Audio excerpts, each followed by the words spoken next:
How to reboot restart your VPS using SolusVM. You can reboot your VPS via the SolusVM or command line. I will explain both one by one. Log in into your SolusVM control panel.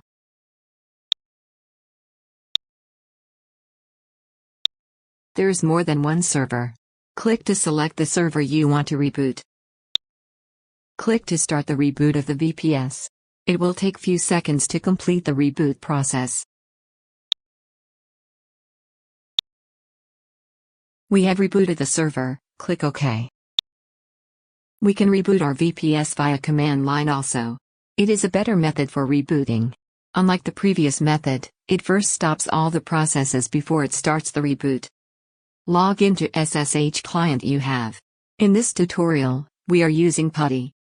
Enter the command shutdown --r now and press enter button. Click OK. We have successfully rebooted the server. Thank you for watching.